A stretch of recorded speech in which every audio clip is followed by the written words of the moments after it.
This podcast may contain disturbing content for some listeners. It's intended for mature audiences. Listener discretion is advised.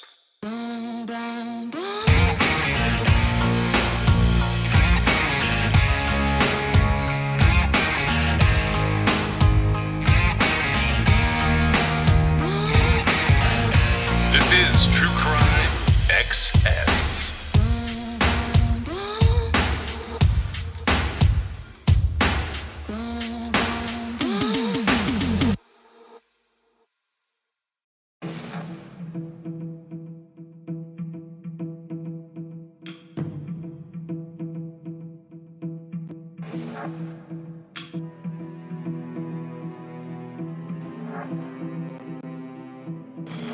Emotional day. I think that's an understatement. Our stories are the same, but very different because our memories are different. I'm not ashamed of who I am, and I'm proud and thankful to be a survivor. How are you? So nice to see you. I can't believe it's been 40 years. Long overdue. Here we go. Yeah. Much to share. Why did Ted Bundy choose me? I still have no idea why. Ted Bundy is a unique story in American crime. It's not just one story, it's many stories. It's the media story. Bundy is an educated, handsome murderer who charmed women with his looks and sensitive demeanor. It's the law enforcement story. He knew exactly what he was doing. He was a demon. It's the victim stories. If you had not called me when you did, I would have died. They all come together, but at the core of it are people whose lives have been impacted by one person's evil conduct. Ted Bundy was one of the most inhuman, vicious monsters that we've ever had in America. The electric chair is too good for him. He should have some of the same things done to him as he did to all the girls. This was certainly the biggest case that had ever been televised before. Women thought he was a good-looking, well-educated guy. You're fascinated by him. Very, very.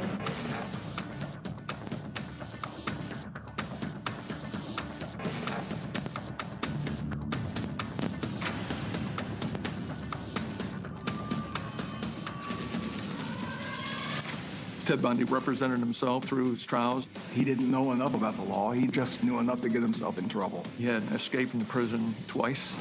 He was conning them, but he's not the great, sly killer that people thought he was. He was just a world ahead from a law enforcement perspective. He did things that a smart person wouldn't do, but handsome, Republican law student, he was not the kind of person that would provoke suspicion. I'm not guilty. Does that include the time I stole a comic book when I was 5 years old? He got away with these murders, not because he was so smart, but because monsters are supposed to look like monsters. I'm not afraid of him. He just doesn't look like the type to kill somebody. They definitely didn't look like Ted Bundy.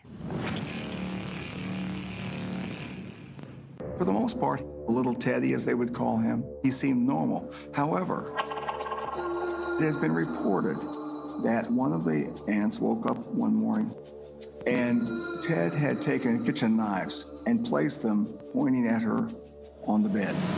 That's the first sign we have that something might be wrong with the child. If you look at the murders of Bundy, he did things that a smart person wouldn't do. Bundy was convinced that no matter what he did, he would escape law enforcement. But he made a mistake at Lake Sammamish. He identified himself as Ted, not just to the women that he abducted, but to those around them who would hear the conversation. And also, someone saw a car that they believed associated with him, which was a tan Volkswagen Bug with some sort of rack on it. Ted Bundy's ego is what gave police their first lead. He got off on doing these things in broad daylight and getting away with it. But now, they knew his name was Ted, they knew what kind of car he had, and they also had a physical description, which they in turn used to make a sketch. Does that sound like a genius to you? That sketch was on the news. It was in the newspapers, and we received thousands and thousands of tips.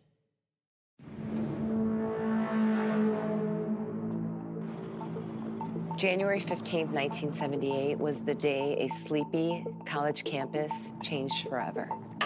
Cheryl Thomas, Nancy Young, and myself, we lived together back in 1978. They were both students at the School of Dance. Cheryl could have been something huge. Cheryl had a first date that night. Nancy and I got home around 2 a.m. Cheryl's light was out. Then we just went to bed. That night, a very loud noise woke me up, startled me. We heard all the knocking around, from middle of the house to the front of the house, and it went silent. A night of terror at Florida State University. We didn't know at the time that we were so close to dying. Once Ted Bundy wandered onto the campus, it was an absolute rampage. It was a frenzy. He was smashing them with that log. FSU was a homicidal boast. He did something that no one else had ever done. Assault many women from the same location and on the same night. I looked at the blood spatter and it was like, what kind of person could do this? I can't remember being attacked at all. To wake up in a room that you don't recognize was quite baffling. And they didn't want to describe right away how I was hurt. But my mother told me I was very upset every time a male nurse came into my room. The police asked me, do you know of anyone that would want to do this to you? I couldn't imagine anything that I had done to deserve that attack. I absolutely loved to dance, and I liked the dance community that Florida State University had. The instructors were awesome. I lived in the dorm for the first semester, and that's where I met my friend Nancy Young. We decided to live off campus. We chose a duplex where I could have my half of the house, and then she had her half of the house. The separate entrance. It was just a perfect little house right by the FSU stadium. Debbie Ciccarelli moved in October with Nancy. She was a roommate with her. The night of the attack, we had returned from the Christmas holidays, and I had a date that evening. I drove and met my date at his apartment, and then we went to Big Daddy's, which was the big popular dance club. They played disco music. It was disco then. I think some of the sorority sisters were there. It was just like the big place to go and hang out and dance and have fun. And I remember when we came back, and my date said, why don't you just stay the night instead of driving home? But I only lived a couple of blocks away. So I said, no, I'll just drive home. And I was tired anyhow. So I drove myself home. I don't know what time that was. It could have been 12:30 or 1. I know exactly what I did when I got home. I made a peanut butter and honey open face sandwich, turned on my TV for a minute, had that, and then I went to bed. The first time I met Ted Bundy, he was on death row already. During the first meeting, he said, why should I talk to you and not somebody else? And I said, because I'm here to learn. And he said, would you kill me? And this is the first time I met him. And I said, well, I wouldn't take a whole lot of satisfaction in it, but if it was my job, and you're asking me if I'd pull the switch, I said, I'd think of all those girls. And I'd say, yeah, I'd do it. He goes, okay, we can understand each other now. So the second or third time that I went there, we were talking, and we were really getting into some good stuff, although he's not admitting anything. And he just said, you and all your buddies out there in law enforcement, he said, you know, the way I see you, you're like fishermen. You're standing in front of a pond, and you're throwing your bait into the pond, and you're trying to catch the fish. And he said, some fish are going to grab it, but you know what fish they are? They're the ones that are inexperienced or cocky or don't know what you're trying to do, and you're going to catch a whole lot of those fish. They're not hard to catch. So what do? You mount them, you put them on a wall, you hold a press conference and say, look what I've done. I'm talking about serial murderers, obviously. He said, but on the very deepest depths of that pond, he said, are the big fish, and you're not going to catch them unless you know more about them. And the only way you know about them is to go down there under there and be with them. And he said, you can't do it, you'll drown. But I've been down there. I've been under there a long time. I think he really enjoyed talking to someone who was not judgmental. And I was judgmental. I mean, he had killed my wife or my daughter. I knew that. I mean, when I shake his hands, I know those hands killed people, and they'd kill mine if he had the chance. But you have to compartmentalize that, you know, otherwise you get nowhere. Welcome back. Now, he was charming, good-looking and terrifying. A real-life monster hiding in plain sight. And you're about to meet one of the few women who survived an attack by the world's most notorious serial killer, Ted Bundy. Theodore Bundy has escaped, suspected of dozens of sex killings in Washington State, Idaho, Utah, and Colorado. His crimes terrified the world in the 1970s. What had happened to some of these girls, it was horrible. An attractive young man who brutally murdered more than 30 women. He didn't look like anybody's notion of somebody who would tear apart young girls. You've been involved in how many homicides? Oh, we came up with 30. Could have been well over 100, but we'll never know that. The twisted story of Ted Bundy is back in the spotlight with a new documentary series. He had very blue eyes. When he really got going, his eyes went absolutely black. And an upcoming movie starring Zac Efron. This case is about catching a monster. Ladies and gentlemen, I am that innocent suspect. But critics say the Hollywood treatment is glorifying his horrific crimes. Now, one woman who survived an attack by Bundy 41 years ago is speaking out. He was truly a monster. And Kathy Kleiner joins us now from New Orleans to share her story. Kathy, thank you for joining us. You're one of the few who survived an encounter with Ted Bundy. He attacked your sorority house back in 1978. Can you take us back to that night, please? Yes, that evening I was in my room studying for a test the next day, on Monday. We were in, my roommate and I, Karen, we were in our small room. We had twin beds that were parallel to each other with about 6 feet in between the beds. We went to bed around 10:30 that night. Later in the morning, early, I heard our bedroom door open, and it woke me up slightly. And then the next thing I heard was someone stumbling between our beds.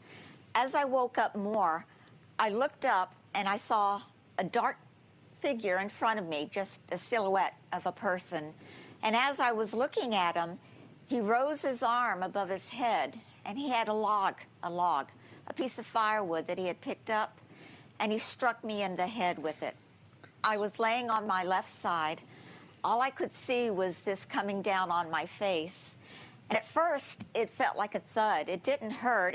Wasn't a sharp pain. And then he left me, and he went to the other bed to Karen, my roommate. He attacked her with the same log that he used against me. And then he saw that I was still alive. He walked back to the side of our bed, and he struck me again with the piece of wood that he brought in. Now my face was really hurting. At the second blow, he crushed my jaw. I bit my tongue almost off, and he cut it and shattered my cheek so that the skin flipped back toward my ear. Kathy. I then remember nothing. Right. For a while, I just blacked out. Yeah. Well, Kathy, at that point, he had already murdered 2 of your sorority sisters, and you and your roommate, Karen Chandler's survival came down to the small fact that you never closed your curtains. So what happened? In our bedroom, we were on the 2nd floor, and our bedroom faced the back parking lot. We had a row of windows in the back of our room. We always had the curtains over because we had beautiful plants hanging from the curtain rods.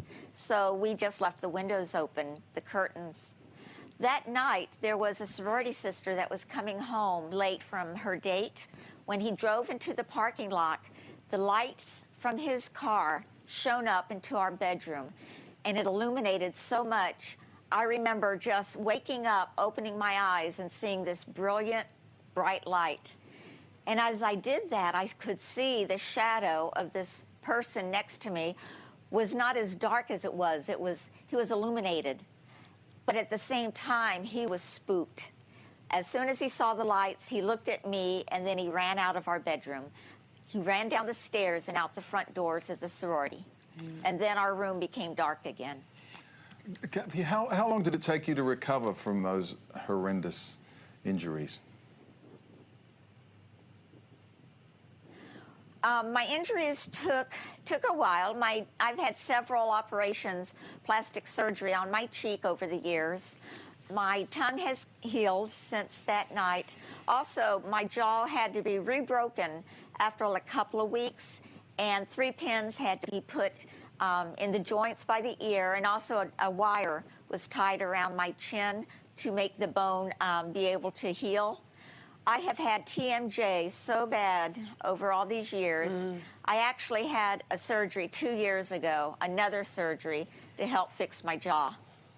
Yeah, it's extraordinary, Kathy. I mean, you testified against Ted Bundy in court. He represented himself. What was it like being face-to-face with him? When I walked into the courtroom and I went to the witness stand, the first thing I saw was the prosecutor sitting at their table. My eyes glanced over at the defense table, and there was Ted Bundy, and he was standing there looking at me. And then he sat down as the prosecutor asked me questions.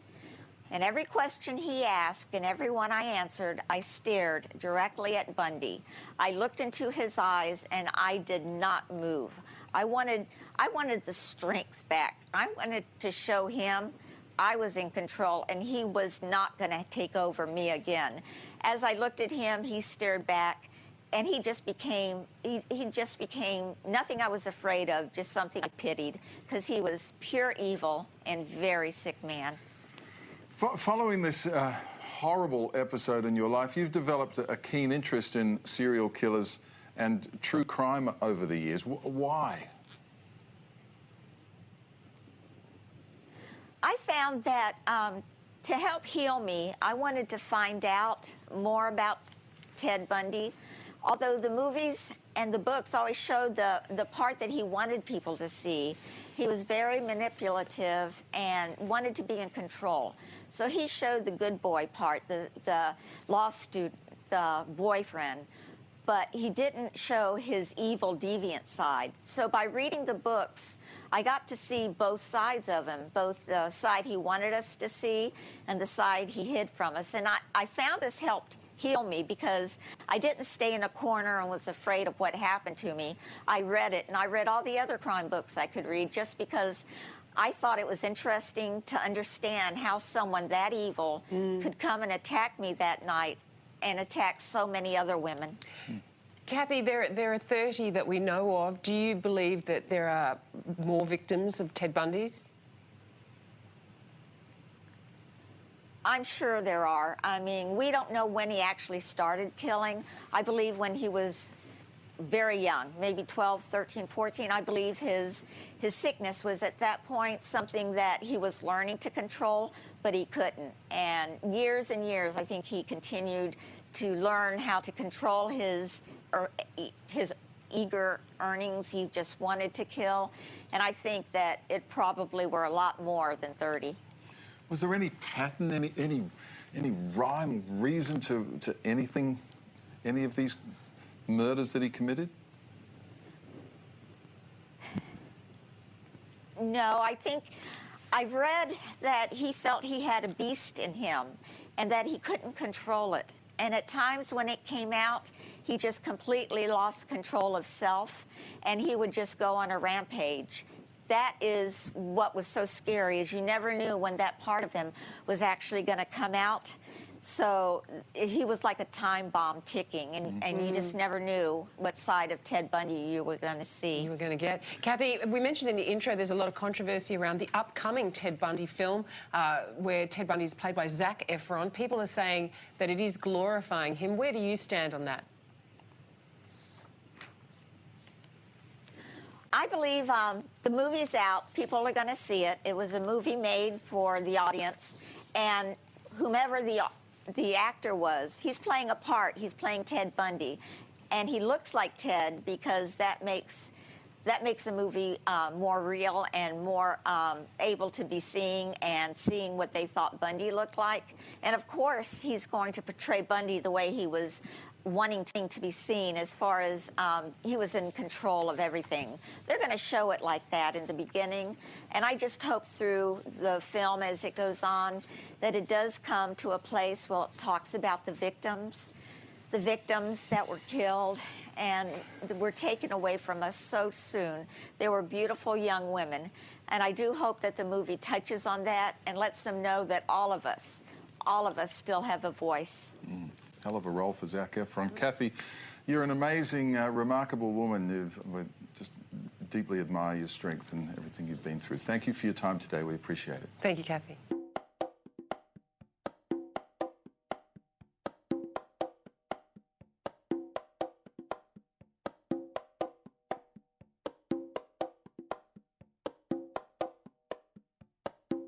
But he was definitely the most prolific of that. He was variety. a prominent source, and Ted Bundy's, thank God, like, there's only one Ted Bundy, you know, I mean, right. And so I guess my point is, like, he wreaked havoc for, you know, decades. As He really far did. as don't talk to strangers, because I was taught not to interact with stranger danger was real for my generation. Yeah. And it was something that we instill. Of course, now, like, stranger danger is literally digital, virtual. Yeah, it's on the internet. Right. So there's still stranger danger. It's just a different kind. But back then, it would have been odd.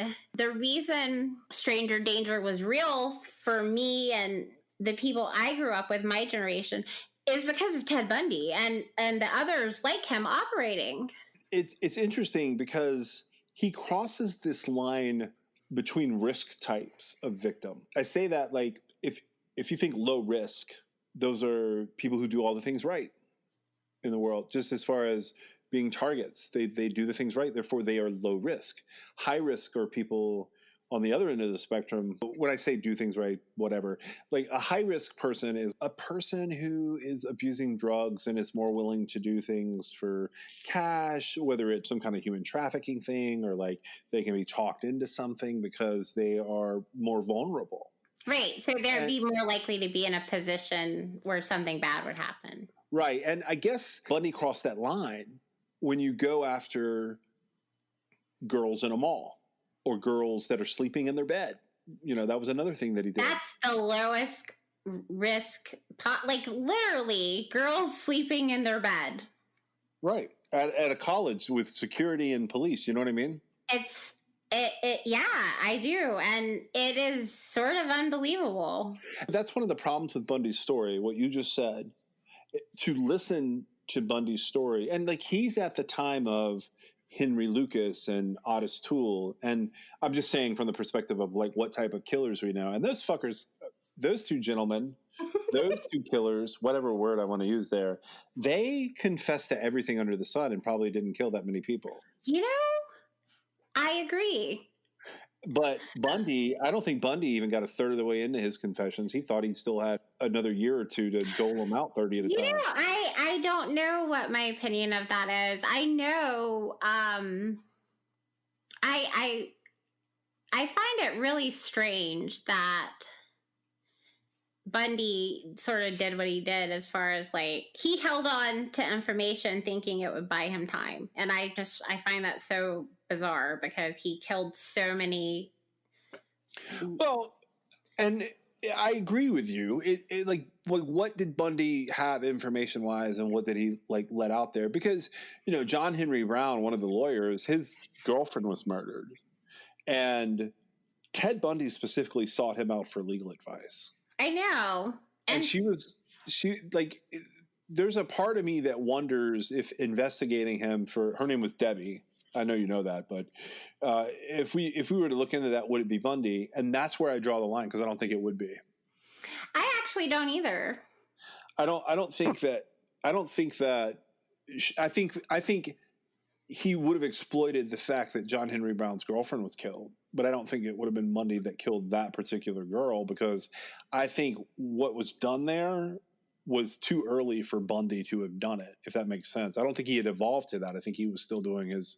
I think those ruses that he did were not the same as going into someone's room and choking them out and killing them. Although he did some of that early, I just, for some reason, I don't necessarily feel like she is one of his victims. I never crossed her off my list, but I can never firmly place her on there, because my suspicion is that during that time where he would have been going to California and whatnot, we're probably looking for hitchhikers and girls at malls. I would agree with that. I don't think that she was one of his victims either. I think that it would make for a really bad but good plot twist. Like it's a very interesting thing, right? It is. That you don't hear about, really. But I think that would sort of, I think that the level of psychopathy, like he would have had to have been more of a psychopath than he was to have killed her and then rode on John Henry Brown's coattails like he did. Because, like, he viewed John Henry Brown as, like, his peer, like his legal consultant, his friend. John Henry Brown was like, you know, oh my goodness, I've gotten myself mixed up with this guy.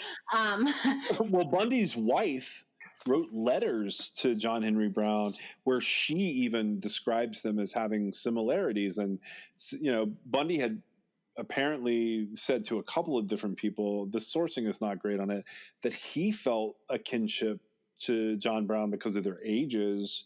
And they were similar in age. They were close in age. I think they were like just a few months apart. Like 4 months apart. To Bundy, he was sort of like lifting himself up, like, because, you know, he aspired to be an attorney. He was in law school, but it's debatable whether he would have actually become an attorney or not. I don't know that he would have ever made it through law school. No, I think he would have gone into politics. I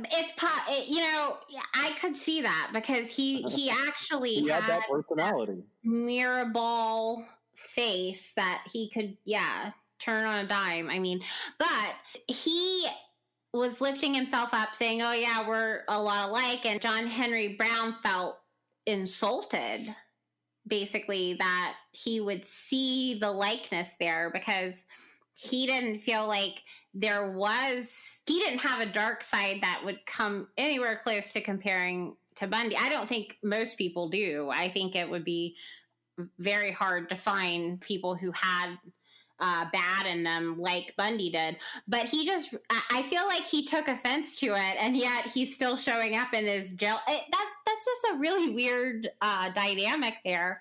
And if Bundy did in fact kill his girlfriend, and John Henry Brown, he maintained a diplomatic acquaintanceship with him, I guess would be the way to say it, because he didn't consider them to be friends, but he was he was an attorney who wanted people's rights upheld, and to that extent he would basically bend over backwards to help anybody, I assume. But because he had worked with Bundy, he was interested in upholding the law for him. But if Bundy exploited that, knowing that he had killed his girlfriend, like, to me, that's like this whole new level of just something. Malevolence. Right. And Bundy was definitely malevolent, but he wasn't a psychopath. Like, I don't think. That's like, without meeting him and like actually talking to him, I couldn't tell you. I don't know where he falls in that realm. I do know he was definitely malevolent, but I was saying it takes it to a new level. But, you know, he did something like that with the whole marriage thing because he had been ditched by the California girlfriend. He really wanted to, like he led her back on and got back into her life, and basically, and I don't know if what was that about? I don't know if we've mentioned this or not on this, but I'm going to mention it again. Sorry if I'm repeating myself, but he basically said, I wanted to prove I could have her. And then when I knew I could, I threw her away. That behavior is called discarding. And that is more common in like more cluster B personalities, like narcissistic personality disorder or borderline personality disorder, where you discard someone. But those people, it's hard to tell if that's what makes them murderous like he was. And it could be that fucking with John Henry Brown was similar to that situation where he like wanted that girl to, feel like he'd felt and to prove to himself that he could have married her or whatever, been good enough for her, which is terrifying to think about that having some kind of logic. John Henry Brown made fun of him. He would point out to, because Bundy would go and like try and emulate clothing wise, and like he would do certain gestures and he would mimic things. You call it mirror balling is what you've said. Right. It's just being whatever the person wants or needs or whatever, or not being able to make your own person out of yourself and just reflecting back on someone. Yeah. And so I've looked at it from that perspective of that type of manipulation, but I've also looked at it from the perspective of, I think Bundy, by doing that, could feel what it was like to be that other person. I don't know, man. Do you think that he would have been able to kill all those people knowing that? Yeah, I think it made it that much more intense for him. But I can't imagine that. Have you heard the penny loafer story? Yeah. Well, he actually put pennies. And John Brown was like, you don't do it that way. John Brown's a really interesting attorney. And like, he's a guy that I would love to like catch up with and have conversations with, because I don't think he's told his whole story, because I think he was written off after he got like attorney-client privilege waived. So the way that goes down is they wanted to talk to him about Bundy early. And he was actually going to have to testify. Well, but I mean early, like Utah early. They wanted to use John Henry Brown to clear up the Ted murders. And he was like, I can't do that, because one of the detectives went in and basically said, how can you help us get him? And he was like, I'm his attorney. I can't do that. He was a very weird guy, and he had lots of interesting troubles. Well, he's alive, isn't he? Yeah, he's still alive. Sorry, did I say was? I mean, at the time. Oh, I see. Okay, yeah. His time as an attorney for Bundy was a time in his life where he was very much fighting the system. Right. And there were other cases he was in on, and I've read a lot of his stuff that's non-Bundy related. And there were other cases he was in on where he knew he had like a stinker. He knew he had a complete loser of a case. And he would still do his damnedest to make sure whoever he was defending, even if they were a horrible person, didn't get completely railroaded by the system and at least had their rights upheld along the way. Right. And you said he had stinkers of cases, like cases he knew he was going to lose. And you have to keep in mind, in criminal law, a defense attorney isn't always looking to win, as far as like, because someone could be guilty of something and they can get railroaded, or someone could be, not guilty of something and get railroaded. But a criminal defense attorney is, well, they're supposed to be advocating for the defendant. But in a perfect world where our system works, the prosecution and the defense attorney come together and they meet in the middle. Now, a lot of times defense attorneys are in play because their clients have been accused of something that they are, stating they did not do. But even when you have like hard evidence of a crime, defense attorneys can still, knowing they're going to, quote, lose, end quote, as far as the verdict goes, there's still a lot of work to be done in advocating for your client's rights. And people like that, honestly, they're sort of the salt of the earth, because, everyone deserves to be treated fairly. Now, you get into all kinds of things like as far as murderers being treated fairly or what have you. But according to our legal system, that's how it works. And so he was really a sort of stoic advocate for the system working. So even in cases where he had a killer, he still wanted, now he was anti-death penalty. Yes. So a lot of his work did sort of go that way. So his objective would be to go in and work out a deal for someone who was either presumed or obviously guilty. And the deal would be for them to not be put to death. And I'm not sure, but it seems to me like, I don't know, but a lot of people during that Bundy's period of time, and some of the other cases he's done have been more recent, I think, but sometimes when you go to trial, you end up being put to death like Bundy did. That's a perfect example of John Henry Brown worked with a couple of other attorneys, and they got him a plea deal that would have been life in prison.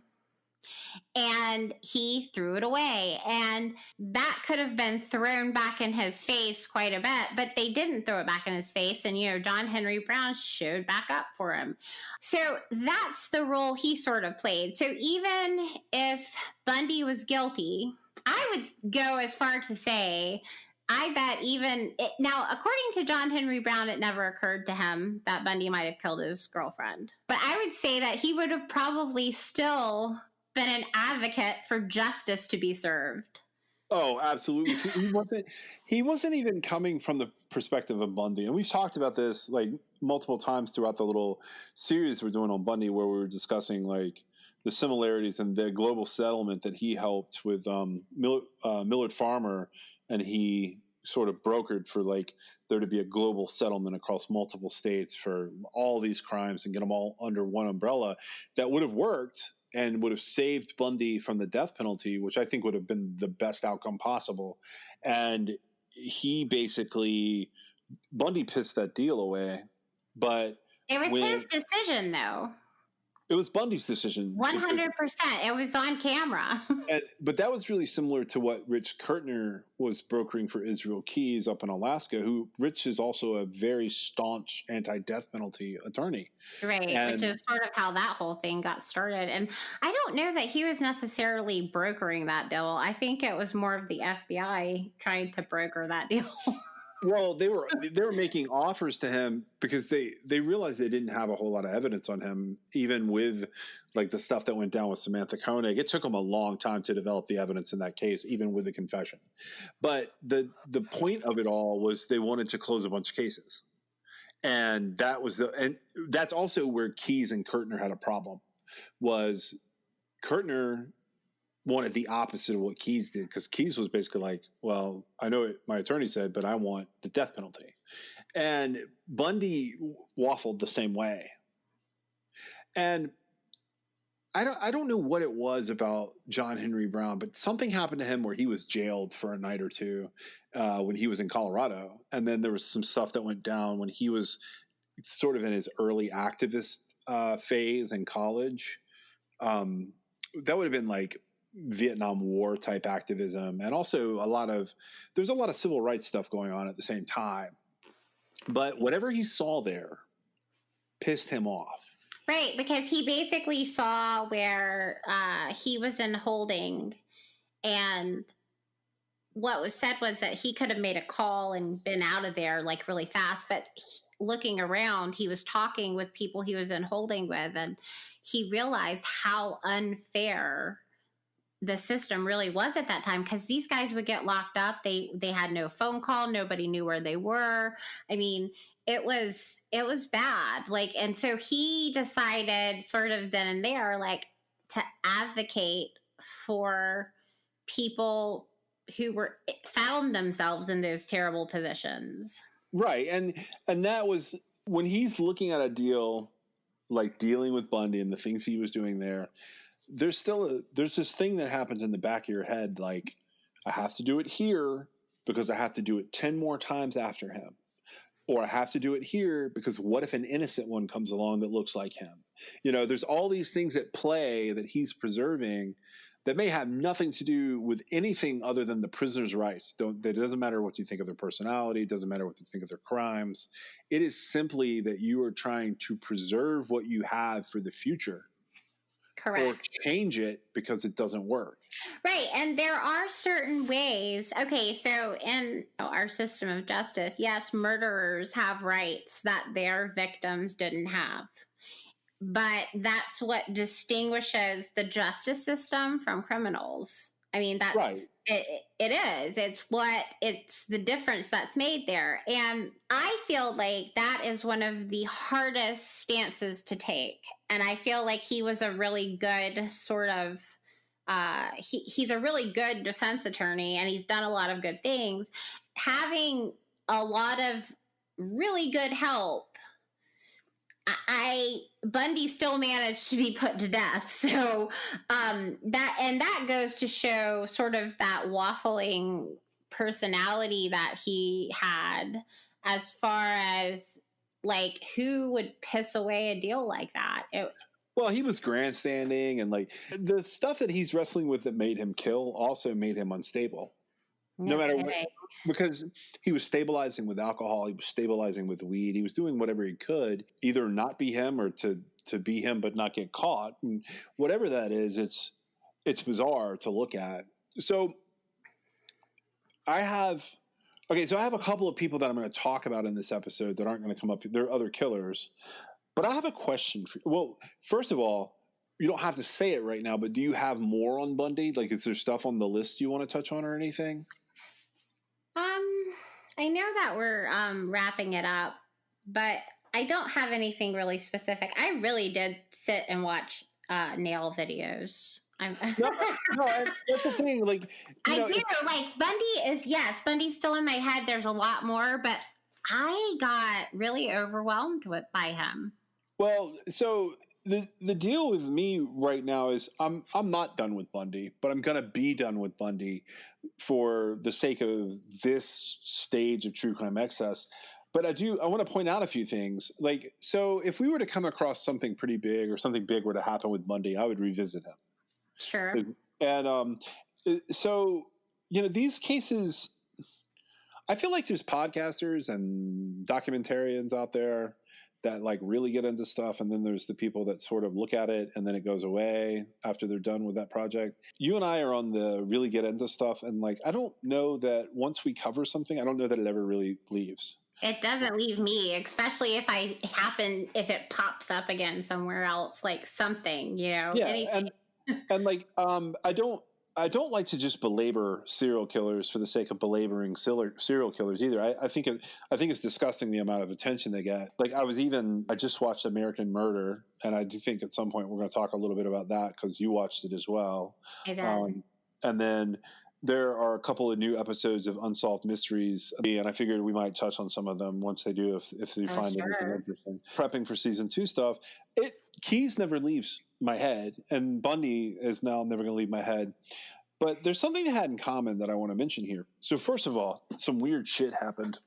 There's this girl, and I'm only going to use a name that's not really identifying for her. There's this girl in the Bundy timeline in New Mexico that goes missing. You found her. Right. And I'm going to call her Britta. Britta is in a really tiny town in New Mexico, and she becomes sort of this poster child for what I call a lost case. And I have 2 of them in the Bundy timeline, and then I have a third thing I want to talk about. So Britta disappears, and her parents, it's so weird because they're in all the papers, and their other kids are in the papers and everything for years until Britta disappears. And then there's one final mention of them in newspapers, and it basically says, if you've seen this girl, and it's like this plea for help, call us, contact us, even if you just let the local police know that she's safe. I was going to mention her a couple episodes ago, and I didn't. The reason I didn't is because I could not verify if she was still a missing person, but something happened. And anytime something happens, I like to point out that this is also a possibility in all of the things that we are already dealing with. The something that happened was I reached out to, this is in New Mexico. It's not a known Bundy state, but like it fit a couple of different things in our timeline.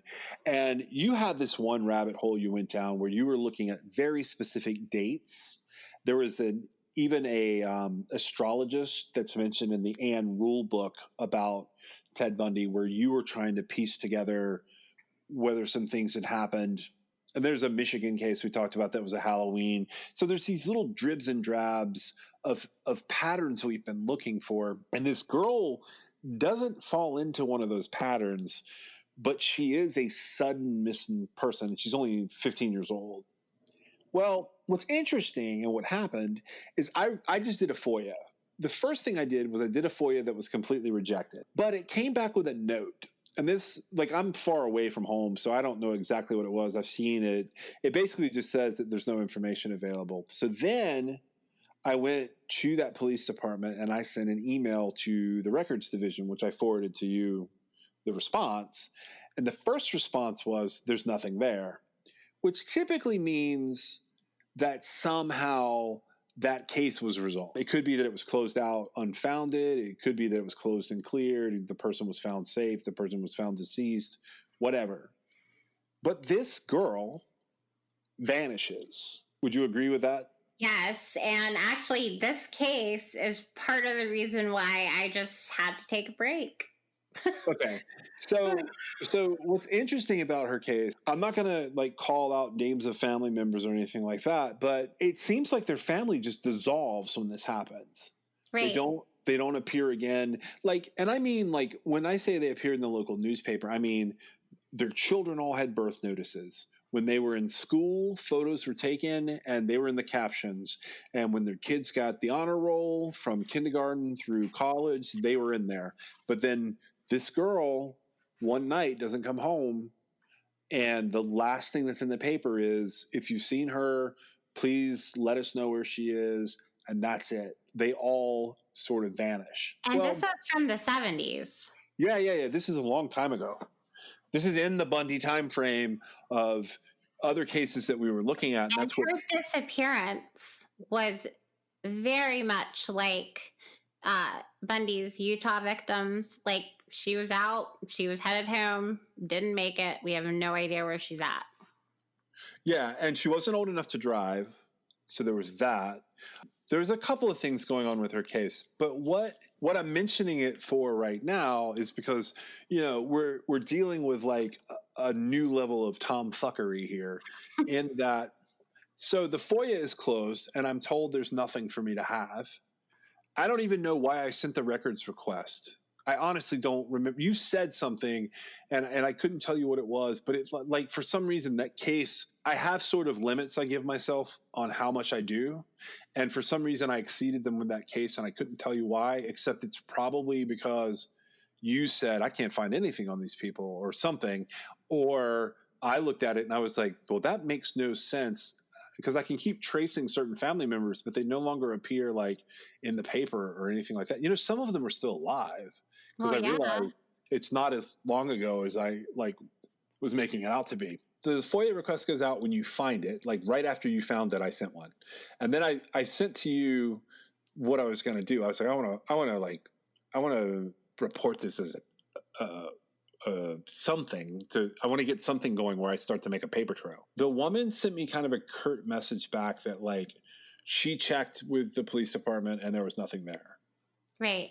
And then she came back with this super cryptic message explaining to me that I might want to check with this other department and their closed cases, which I have now gone through a new process that I've never done before, because I have discovered that in some ways New Mexico is either really ahead of the curve or they're in the same time as the Flintstones. I can't tell. It became a sphere.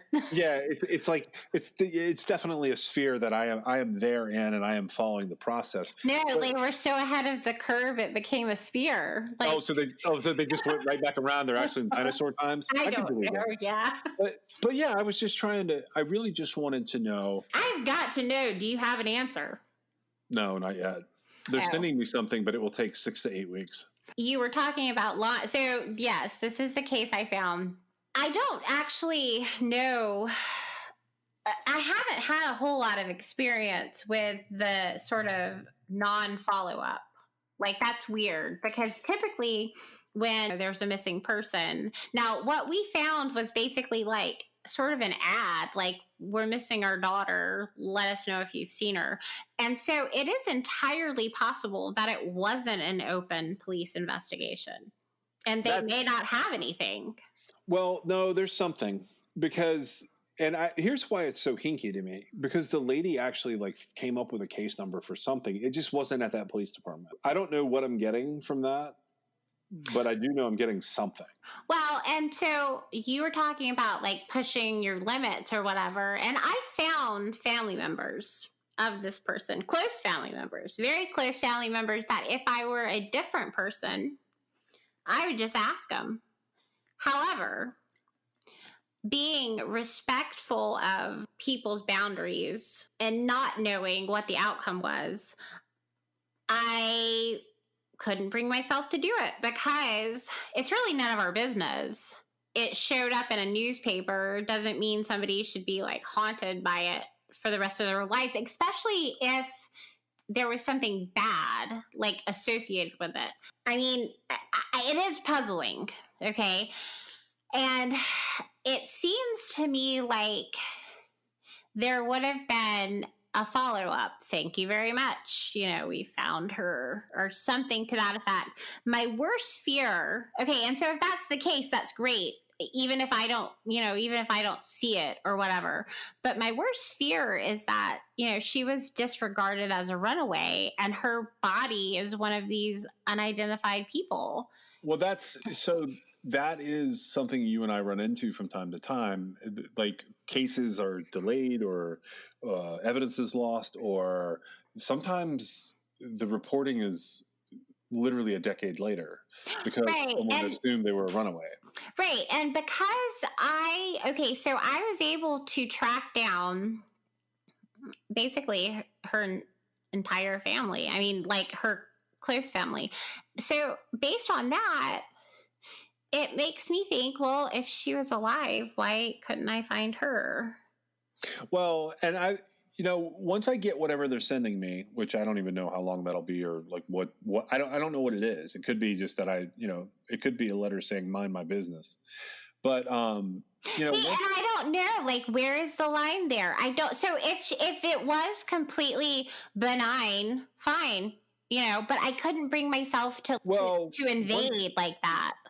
Once I get the letter, I'll make a decision. Like, so I know you're not that person, but I am. And I considered doing it in this case because I was looking for like a really simple way. And I think I showed you, I tracked down one of their Facebook groups and I was like, oh, well, I could technically talk to this person here kind of openly and just slide into their messages and be like, hey, do you mind if I ask you about your sister?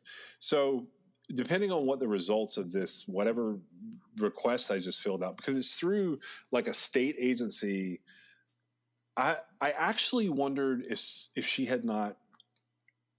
Okay, this is my impression, and I may have to cut some of this. I think she may have been arrested. Oh, really? Because of the way it's weird the way they shuffled me between agencies. I can usually tell why I'm being shuffled. I can tell when I'm being shuffled because someone died. I can tell when I'm being shuffled because someone. Didn't they refer you to like the Department of Public Safety? Oh, for some reason I was thinking that they had sent like children and families or whatever, and I'm like, they're not going to give you any records. Well, I'm going to follow the process through before I talk to anybody in that case. But my point is, she can't be the only one. No, but she, like, her story was the other girls in you. I mean, it was exactly the same. And if she was not found and like everything was happy, she's probably, yeah. Then seriously, and to me, so knowing that, it isn't any of my business. I mean, she's not listed as a missing person, and I can't find the line, and when I can't find the line, I don't cross it. Because it really isn't any of our business. If there was any other explanation, that's fine. It can be not my business. But if she's an unidentified body and we could somehow connect it, I feel like we should, without even trying to get up on anybody's business. and that's the thing. Like, the case is old enough that I feel comfortable. Like, I like working with dead serial killers, and I like working with old cases, mainly from the perspective that, the liability is pretty limited, but also from the perspective that enough time has passed. I think that's your phrasing you came up with a long time ago, the passage of time. You might be able to make some actual headway with what we know about Bundy and this girl's maybe situation. But also with the passage of time, from my perspective, yes, the passage of time is a wonderful thing, because all these things kind of evolve, and you can sort of see clearly looking back, hindsight 2020 and all. That's what Keys said.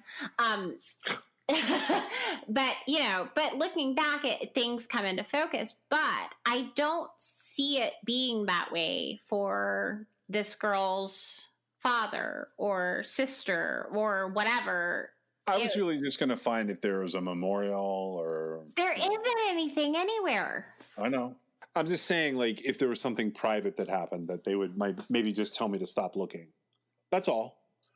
Because, okay, so this is really what sparked... How do you do that? How do you approach that? Because my approach would be... there was an ad in the paper on this date at this time... The whole thing, the screenshot of it. How did this end up? I don't know exactly how I would do it right this second, because I'm not there yet. I'd like to see if there's a piece of paper telling me something otherwise. It could be that she accused somebody in her family of something, and she went to live elsewhere. That's fine, but I can find just about anybody. Well, okay, and that's the other thing that I want to point out with this episode is a lot of what you see in entertainment value is a very short research process. They hit the high points, they make some speculation, and whether it's a podcast or whatever you want to call the different mediums in the true crime genre, people basically are doing a drive-by on a story, and you don't do that. And that's so one of the things that is always been interesting to me is particularly your work with missing people. Whether it's murder victims or not is sort of irrelevant, because the missing people part has always been sort of the draw for you, I think. You get fascinated when, patterns start to line up and you can start jumping through logical conclusions that match. But the research that you do, while we do speculate and we do, make logical conclusions that may not be so logical if we were to have a different set of facts laid out for us, we're thorough people. We're not the same as the little YouTube people that are, very young and they're just doing a 30-minute episode to get new subscribers and to feed their monetization. We don't have our podcast heavily monetized. I'm down here making money so I can go chase Israel Keys victims and do something else in Colorado with a True Crime Excess story. And I literally can't be paid to do something that I don't want to do. Yeah, and that's, any amount of money. And you are very, very, very thorough in your research. And I think there's a possibility both of us at certain points in time could come across as argumentative or know-it-alls or whatever, particularly if someone were to overhear our private conversations where you demand I give you a source right now that I can't find because I read it 4 years ago. Right. And I'm just trying to string it back together to give you something that is credible. Well, they probably would think we're a little nuts, but it is thoroughly researched information. You didn't come up with the boy in the box because you felt like coming up with the boy in the box story. Looked at it and went, I wonder if anybody's ever done this, because you heard this quote from John Henry Brown. Right. Well, so there's Britta, the girl in New Mexico, but there was another one, and this leads me to a couple of weird things. I'm going to call this girl Lee. That's not her name. Technically, she was declared dead 7 years after Ted Bundy was in Pensacola. She is a runaway from Texas that supposedly made her way to Florida, where she would have been in Florida around the same time that between Ted Bundy's escape and the Chi Omega murders and his final arrest. So he murders these girls in Florida, and then there's the Kimberly Leach murders, and his final arrest. Right, and I just want to point out on something, I don't even know what, but it was, and this is one of those like pseudo fact things because I saw it somewhere, so I didn't come up with it myself. But this is what I'm about to address. Oh, the graphic illustration of... Yeah, so I went looking for that girl, and I'm having the same trouble that I'm having with Britta. But the reason I went looking for her is because you send me this stupid screenshot that I call a rabbit hole. Because sometimes you send me stuff that I haven't thought of before, and I guess you got that off of the Netflix special, maybe. I don't. It was on the television, and it was actually a picture, but it says multiple pictures, unidentified. Yeah, it says that there was so basically what it showed. Sorority girls and Kimberly Leach. It says there's a Jane Doe. Yes, and I thought, well, what's that? Right, and that's literally what you said to me. You were like, well, what's this about? And like, that's... So it's almost like he confessed to another murder between the sorority girls and the other girl, and then Kimberly Leach between that time period. I don't think he confessed to it. I think they found evidence of it. Okay, well, I'll take that. But I haven't... So I saw that, and honestly, that was around the time where I was sort of reaching my breaking point with Bundy. But I saw that, and I'm like, well, there's something that made them do that. Well, so the girl I'm calling Lee, she's another one of those. So what caught the attention for us, specifically you, and then passing it on to me for Britta in New Mexico, who's an earlier time period.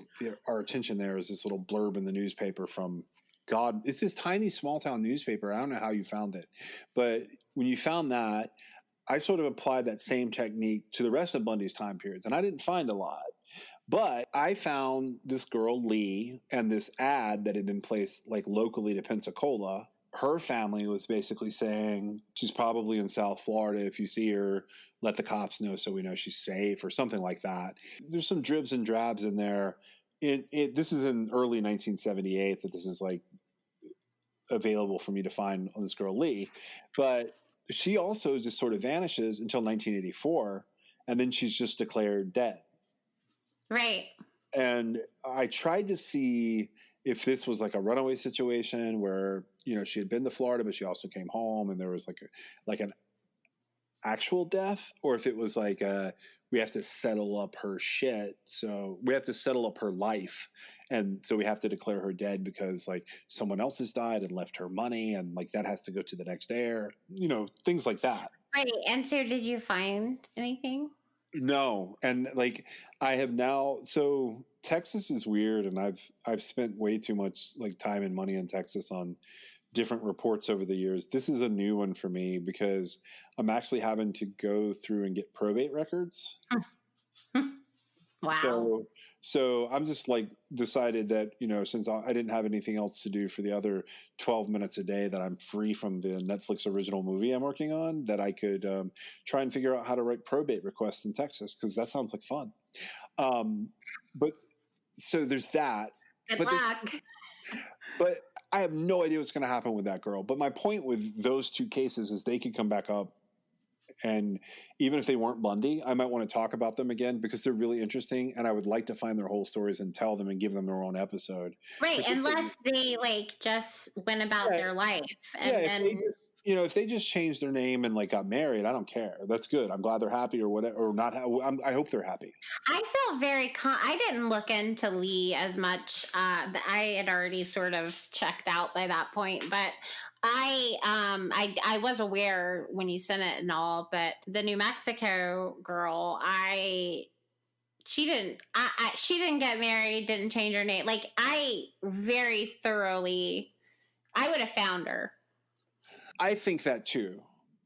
And while this all sort of happened, there was stuff we did with Bundy in between these things happening, but there was a lot of this piled up at once, and you and I haven't had a chance to get all of this out. But I want to point out that Bundy's rules were too close to home, too close or familiar to family, or victims who were very, very young. Those were the 3 rules he said out loud. And I've that he would never talk about. Right. These were rules for, I'm not going to talk about these things. First of all, I want to talk about a 4th rule, but I want to talk about this scenario I came across because it's fucking nuts. It has to do with that Jane Doe. So you see this image of this girl.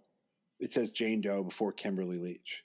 We don't really know why she comes up. We don't think there is necessarily a confession. I haven't tracked one yet. That doesn't mean it doesn't exist and I won't come across it because I'm going to drop 2 sources in the show notes today that are very thorough on Bundy. Although I will point out that like they are, they're collaborative and they're also sort of collective of other sources.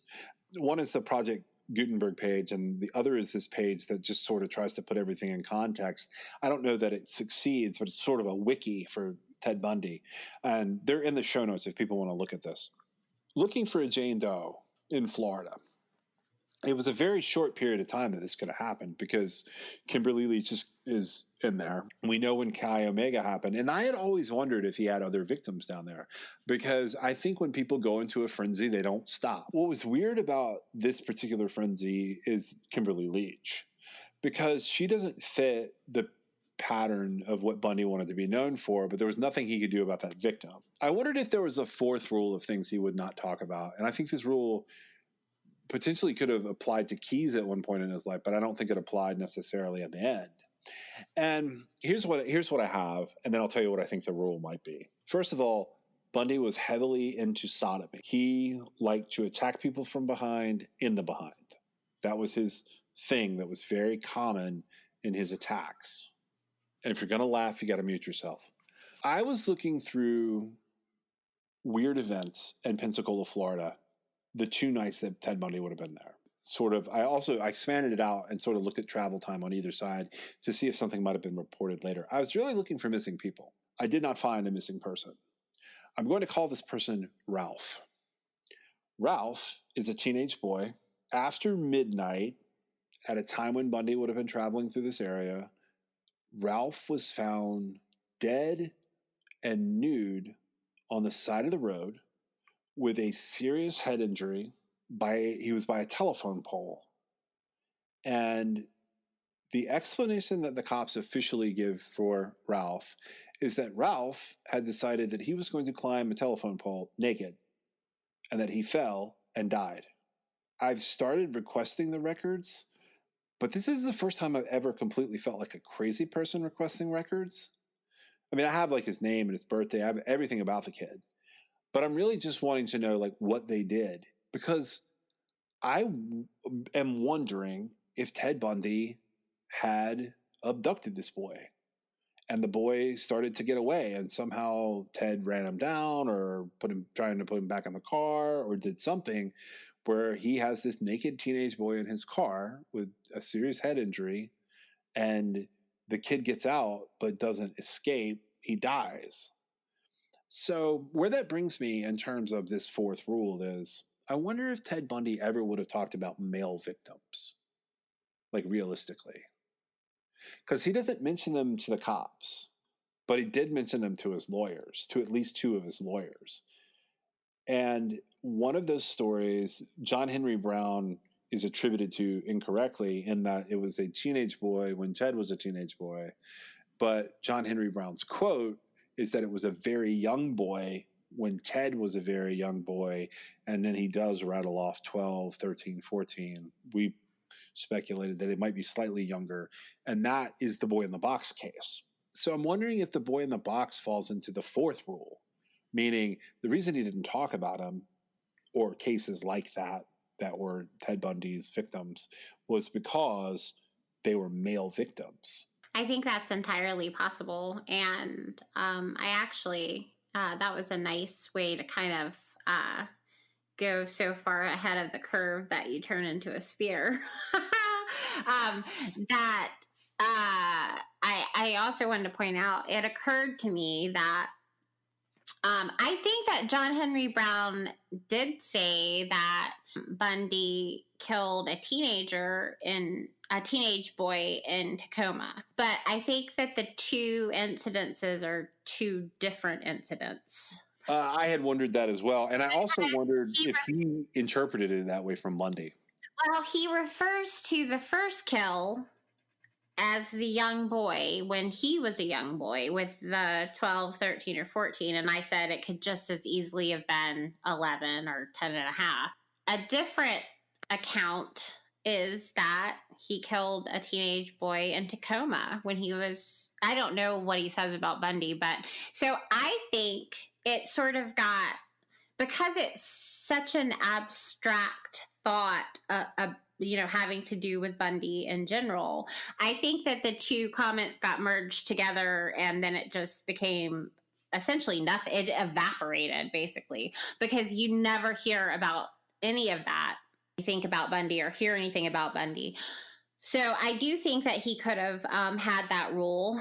I find Ralph's case interesting, and my initial response to that case, which is what I say to a lot of things that you and I talk about, is we're not bringing that up because that person died and their family thinks it was an accident. I think that this is one of the exceptions because it is very interesting. Bundy drove through there that night.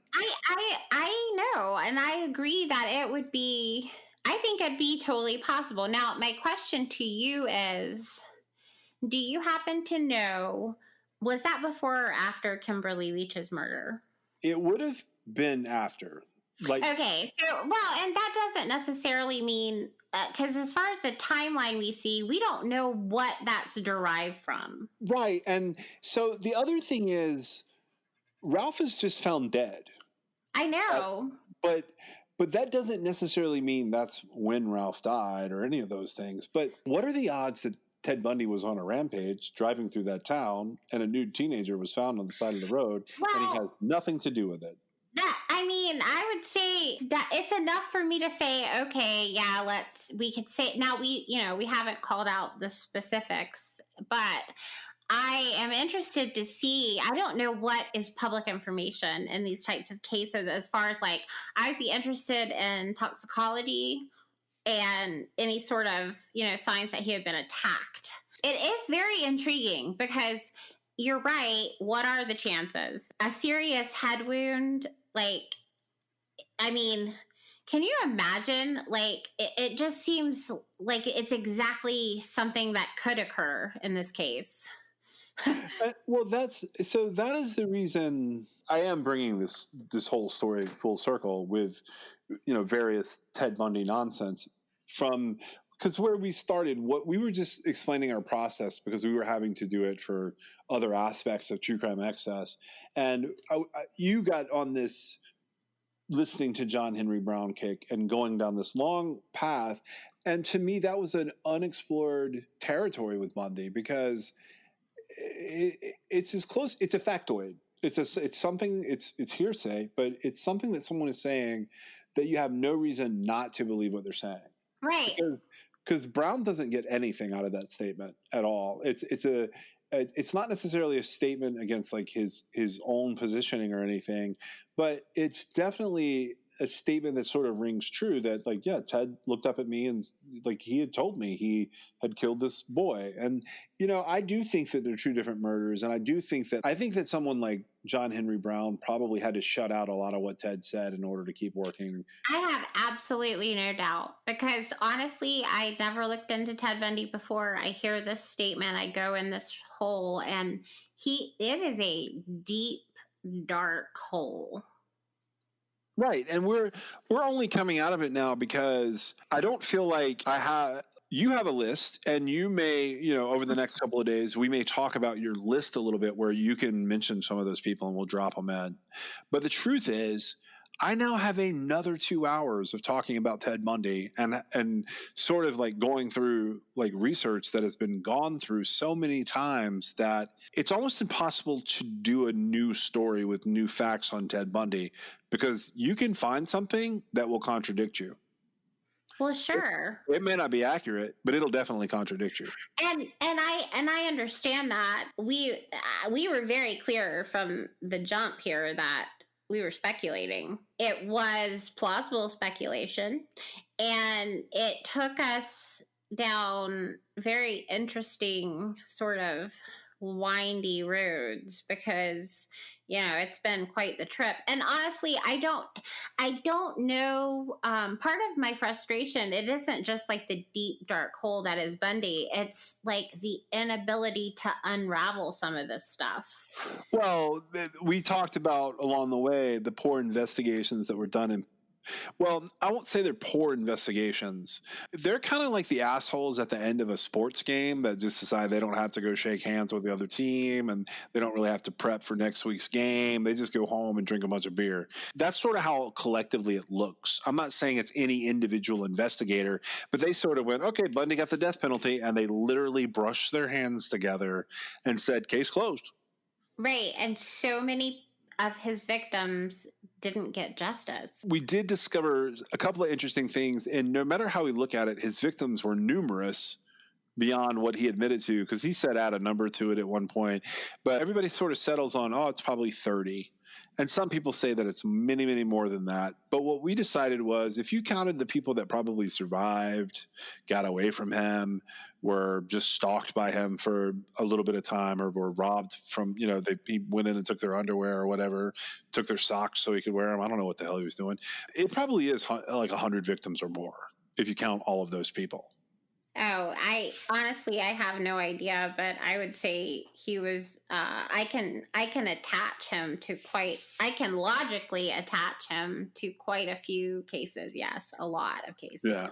I have no doubt we will see documentaries and other podcasts and books and whatnot about Bundy for many, many years from now. It's really weird that you can't really disprove it. And that's so crazy. I think eventually it will become, we've eliminated everything, so this has to be it. That's it for our coverage of Ted Bundy. In the course of this investigation, I asked for the records of approximately 130 investigations in 12 U.S. states. 120 of those cases are reported to be open and active investigations. The complete information was unavailable. Ted Bundy was executed in 1989.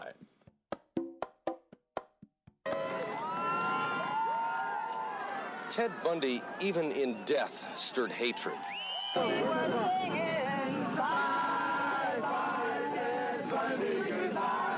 An unprecedented crowd of hundreds started gathering before dawn.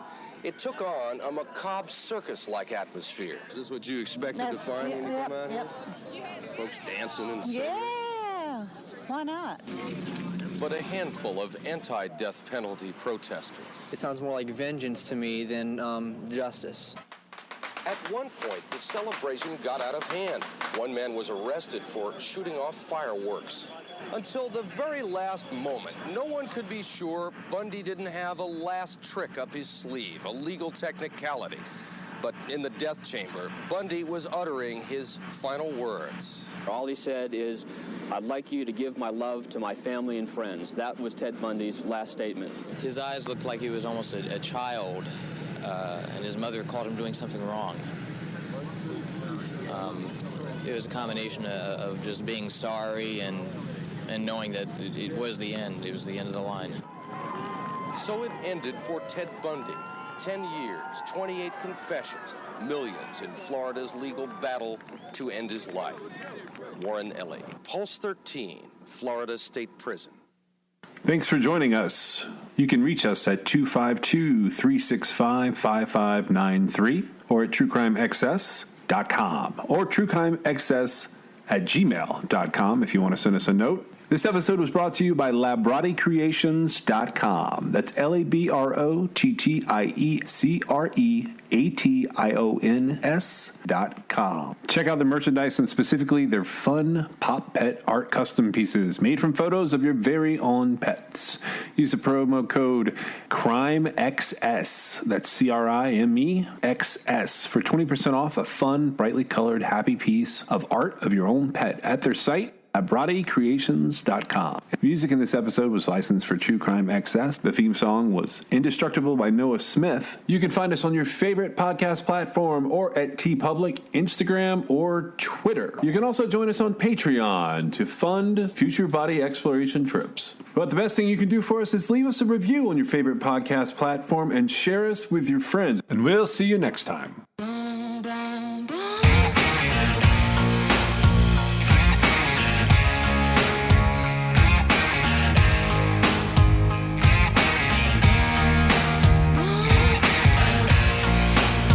This is True Crime XS.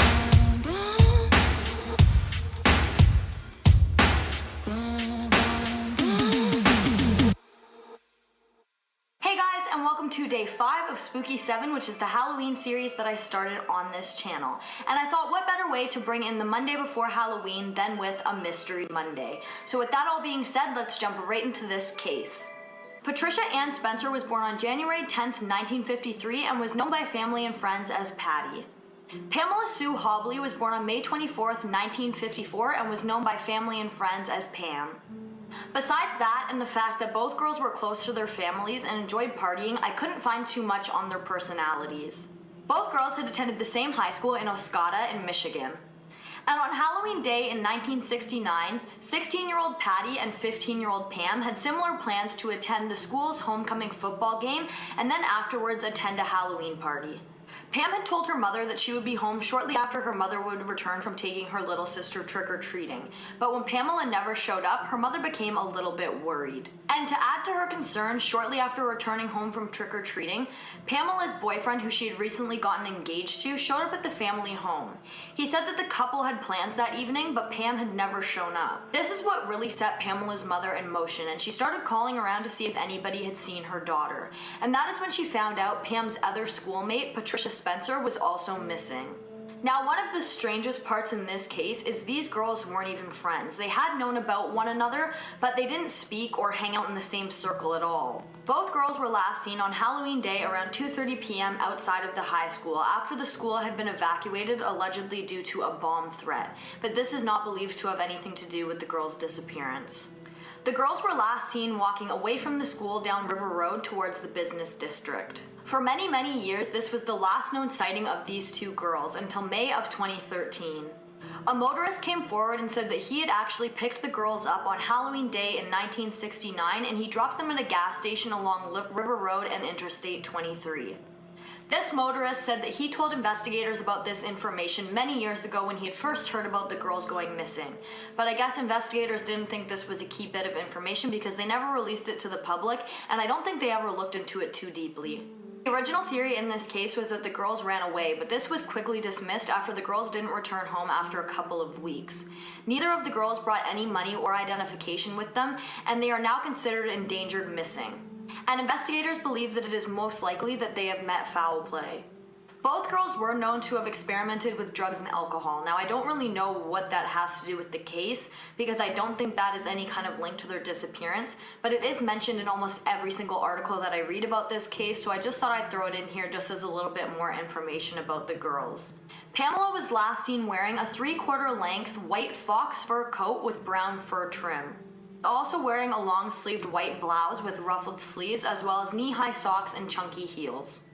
A photo of a girl who looks eerily similar to Pamela Hobley was actually found in the possession of a serial killer by the name of Rodney Alcala.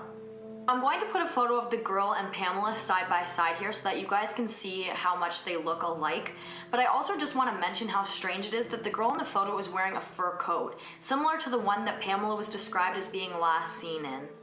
Rodney Alcala, also known as the dating game serial killer, as he appeared on a TV game show, is a convicted rapist and serial killer. In 1969, Rodney was actually on the FBI's most wanted list after he had killed an 8-year-old.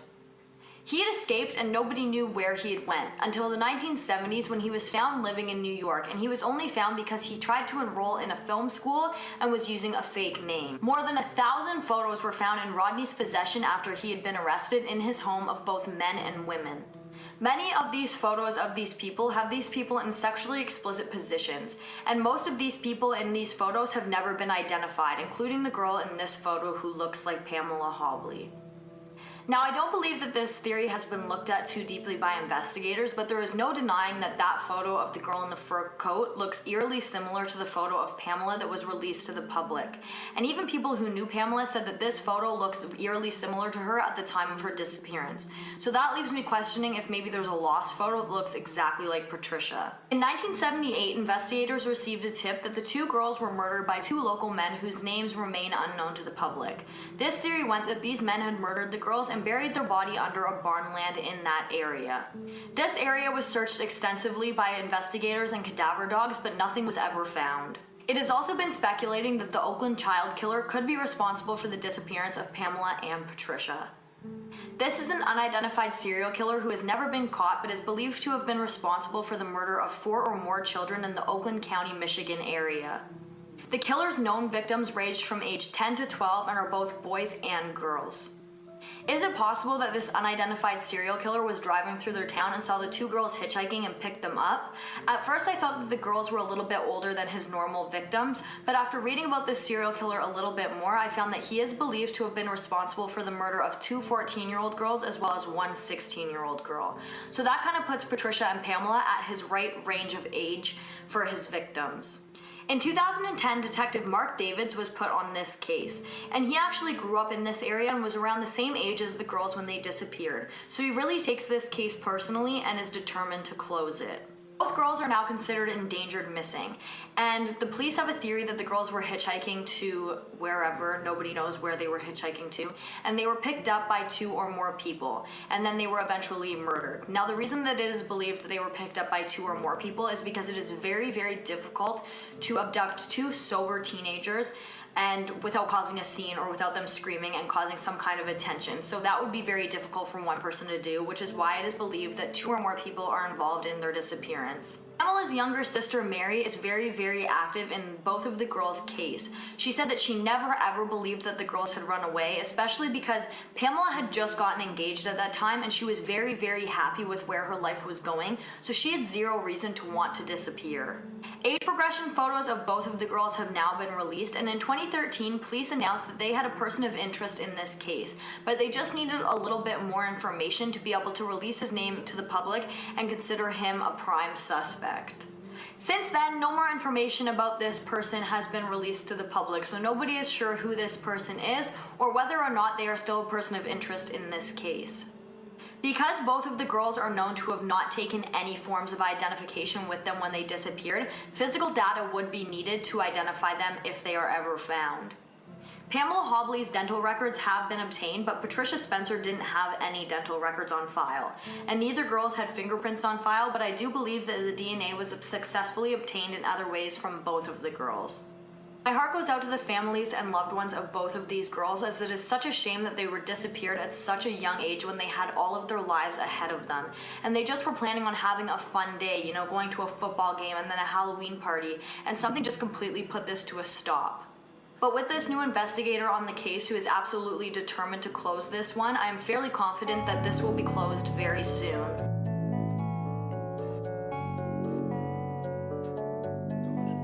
You don't always get to choose in this life, win and lose in this life, but I'ma prove in this life we can move in this life. Can't change up, my team too real, so we stay up. Yeah, this is our year, can't change up. My team too real, so we stay up. Yeah, this is our year, can't change up. My team too real, so we stay up. Yeah, this is our year, can't change up. My team too real, so we stay up. Yeah, this is our year, yeah. Is everyone down for the mission? Everyone down for the mission. Is everyone down for the mission?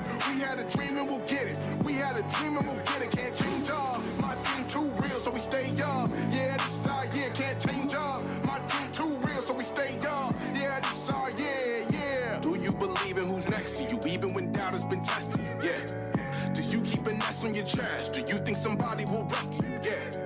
Well, I learned a lesson and I want to spread it. I promise this one is recession proof. Get a team you respect, keep your cards near your chest, and that's how you'll make it through. Can't change up. My team too real, so we stay up. Yeah, this is our year, can't change up. My team too real, so we stay up. Yeah, this is our year, can't change up. My team too real, so we stay up. Yeah, this is our year, can't change up. My team too real, so we stay up. Yeah, this is our year, yeah. Is everyone down for the the mission. Everyone down for the mission. Is everyone down for the mission? We had a dream and we'll get it. We had a dream and we'll get it. Can't change up. My team too real, so we stay up. Yeah, this is our year. Can't change up. My team too real, so we stay up. Yeah, this is our year. Yeah. Can't stop, won't stop.